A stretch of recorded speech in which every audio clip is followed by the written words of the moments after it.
Hello everyone, welcome to my talk.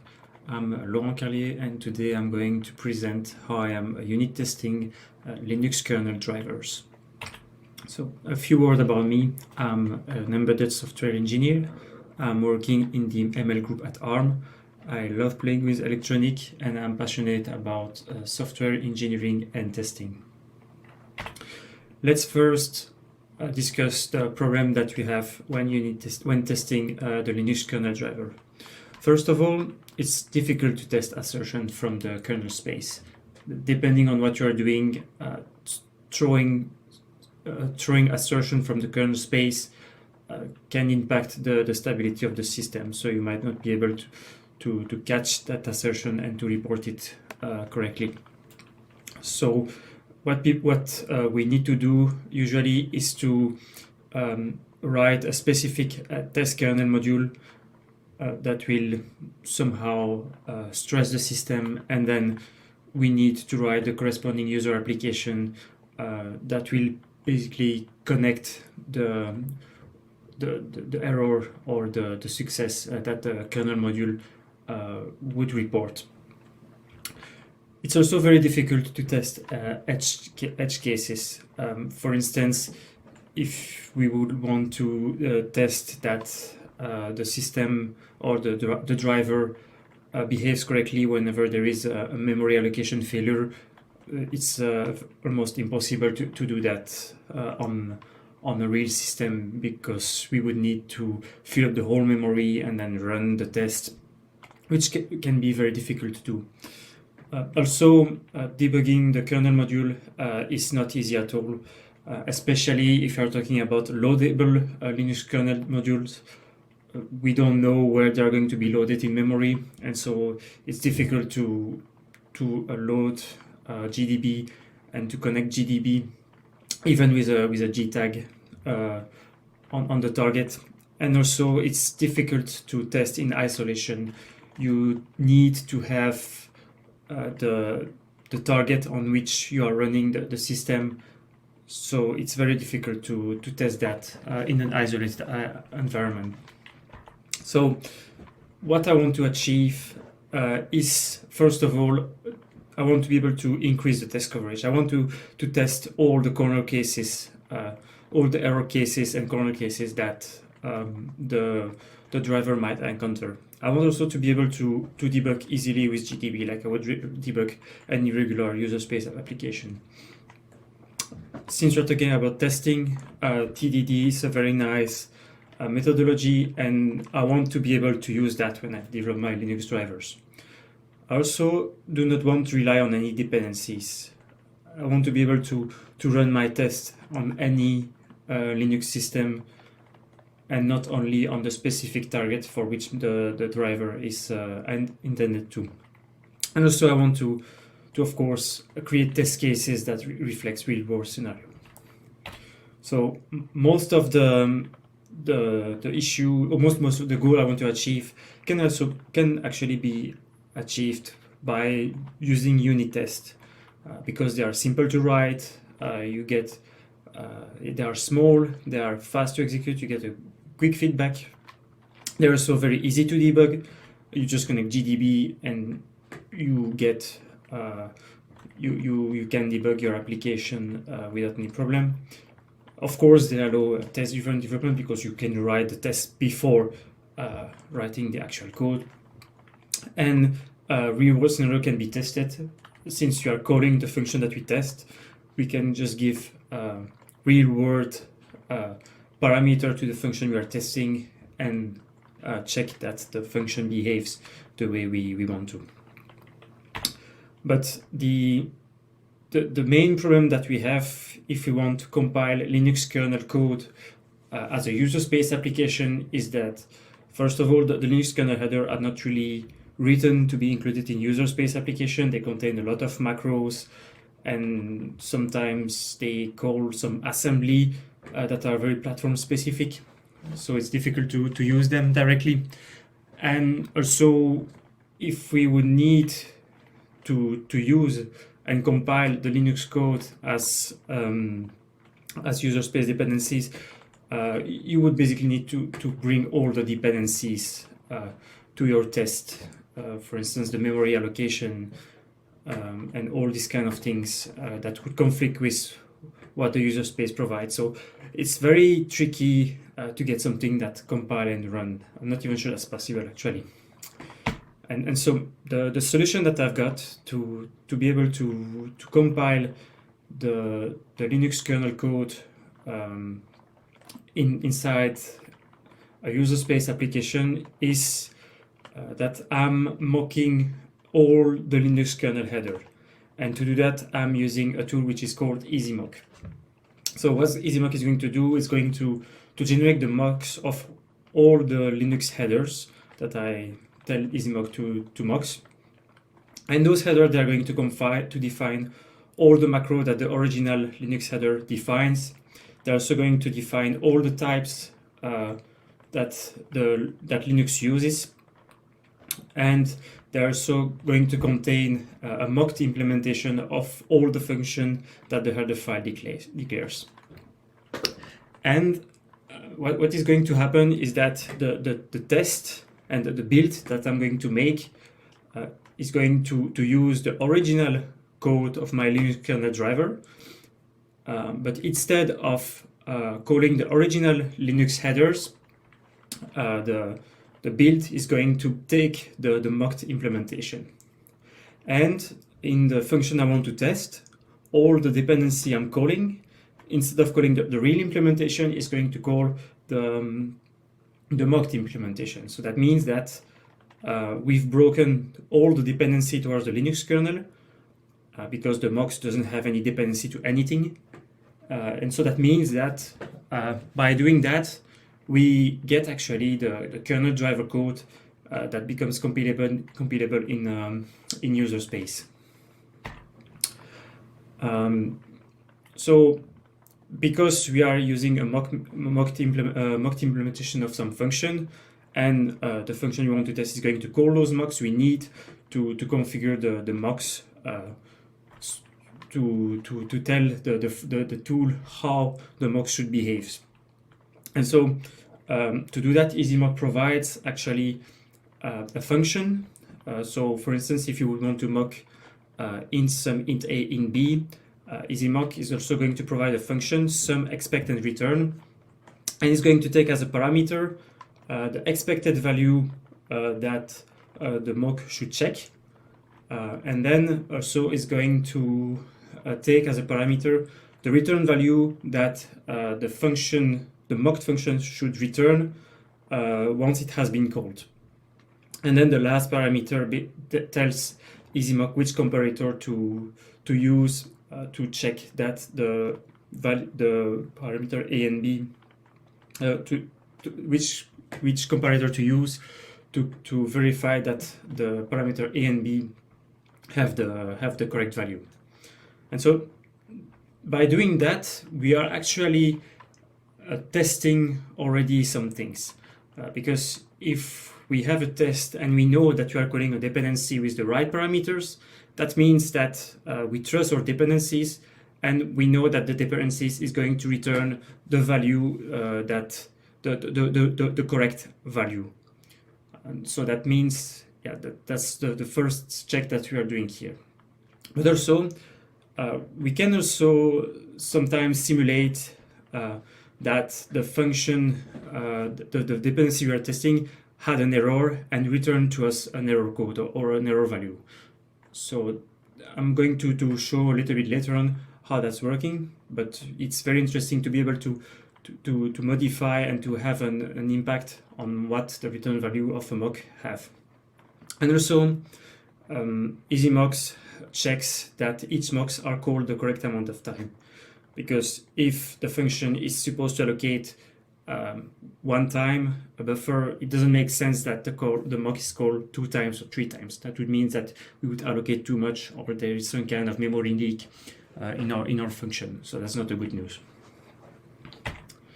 So how the build is made, as mentioned previously, the initial Linux kernel module are mocked by EasyMock, and then EasyMock produces the mocked header implementation in module.h and kernel.h, and also the mocked all the function the mocked implementation are also put in the easymock module.c and easymock kernel.c file.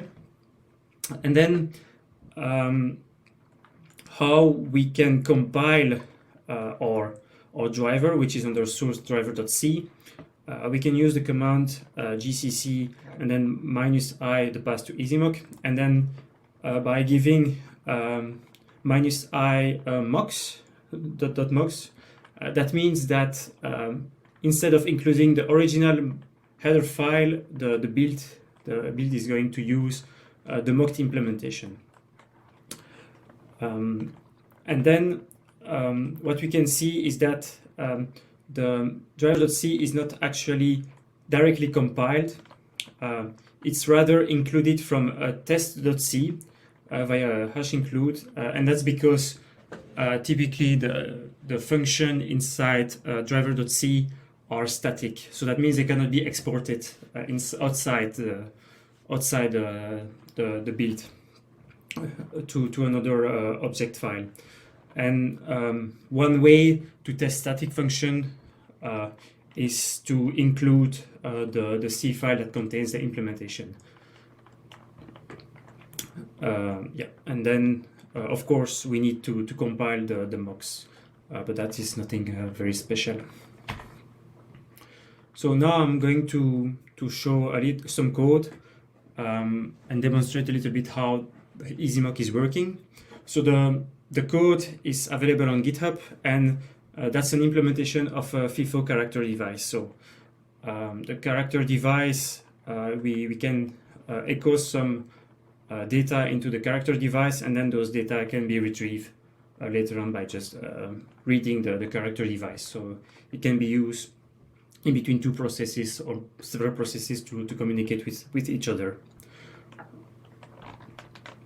So now we can go to the code.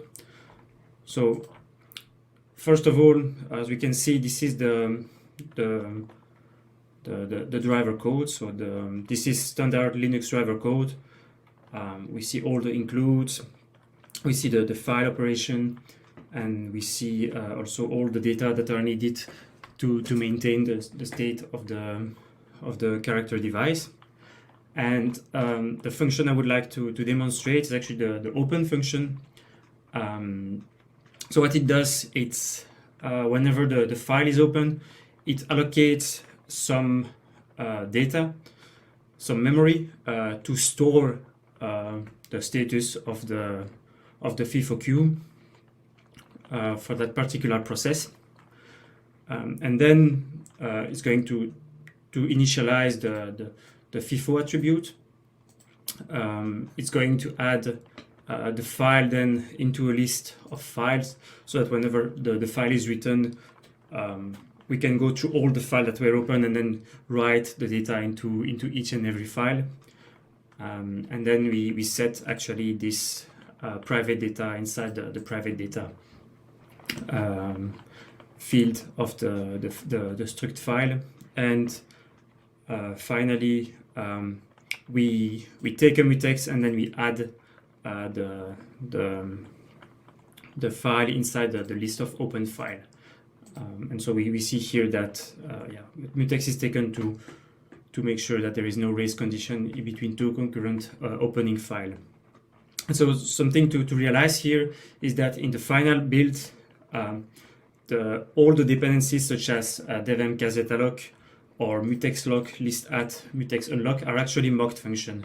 In fact, if I'm browsing to the definition of devm kzalloc, we see that the IDE correctly finds that it takes the implementation that easymock has provided. So if we look now to the test itself, we see that the C file is included from the test file, and that's because the simple FIFO is a static function, and if we want to be able to test that static function, so by including the C file, we can call it later on in our test. And then if we go to the test implementation of test FIFO open, we see that we actually prepare the input parameters of simple FIFO open. So it takes a struct inode and a struct file. So we just create two instances of those structure, and then we fill some data that are needed by the test so that it can work. And then we see that we are preparing actually the call to the mocks. So the first call that we are preparing, this is the kazet alloc, and we see that we want to make sure that kazet alloc is called on the right device object. It's called with the correct size, and also is called with the right kernel flag. And then to simulate that the memory allocation has worked correctly, what we are going to do, we are going to tell EasyMock to return the value of the private data, the address of the private data that has been declared on the stack. And since the simple FIFO here is going to receive a valid pointer, it's going to see, okay, that's the memory allocation has worked, and so I can go ahead and continue. Then after that, we also check that the rest of the dependencies are called correctly, that we actually initialize the head on the correct file, that we take the correct mutex, that we take the correct, that we add the correct file to the correct list of open file, and then that we finally close the mutex. And then we just simply call the function we want to test. And then after that, we can check that all the side effects that the function that we have written here is are actually what we want. So we check that there is no error return. We checked that the private data has actually the right pointer value. We check that the offset of the private data have been correctly initialized. We check that the parents are what we expect. So we checked actually that all of the code is initializing things properly.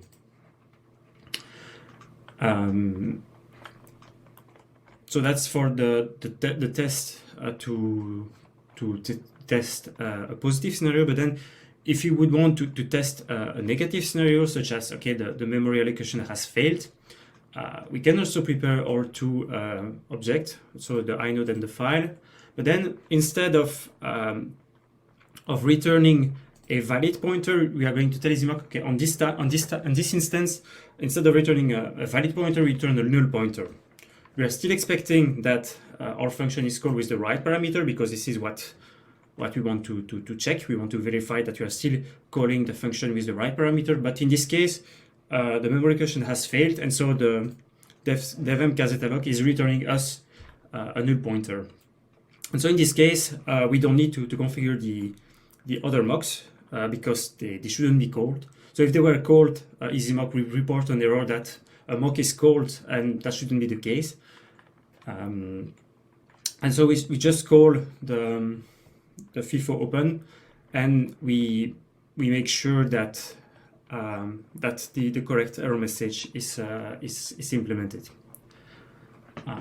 So now if we run some tests, if we run them, for instance, in the debugger,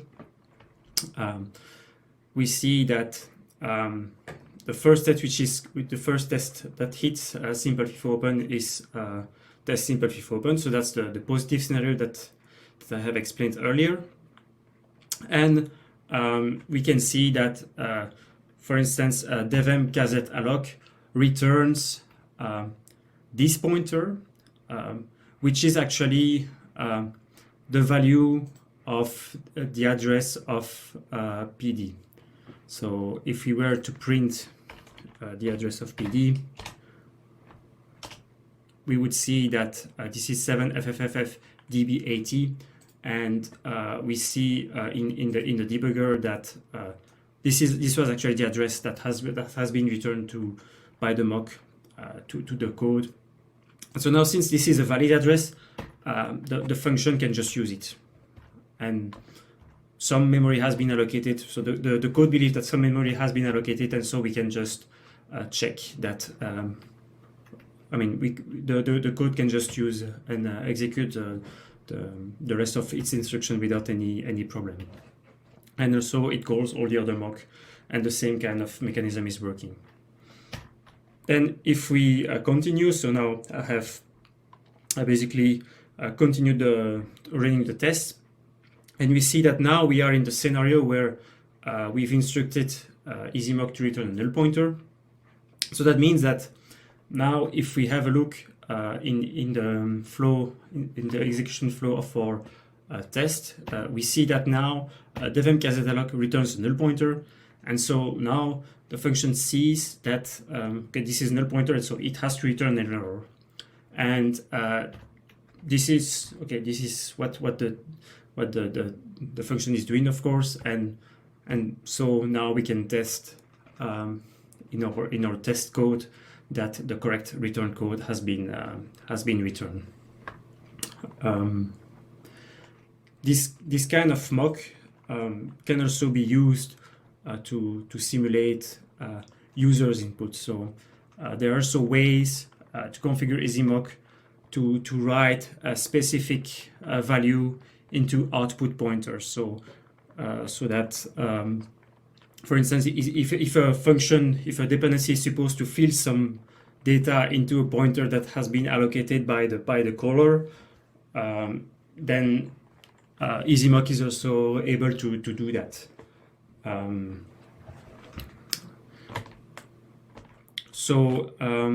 That brings me actually to the conclusion of my presentation. So what I have achieved is I'm now able to compile the kernel code in a user space application. We've seen that the tests are fast to compile and to debug. The test coverage has been increased. Have demonstrated how, for instance, we could simulate a memory allocation error, and also the mocks in these cases can also be used to simulate any kind of scenario like user space inputs. If we were to mock hardware abstraction layer, and most of the time you have function to read and write registers, you could also use EasyMock to mock those functions, and then configure the mock to simulate that whenever you read a specific register, you get a specific value. And so you could somehow simulate how hardware would answer you and check that the driver is able to cope with any kind of value that the hardware would give you.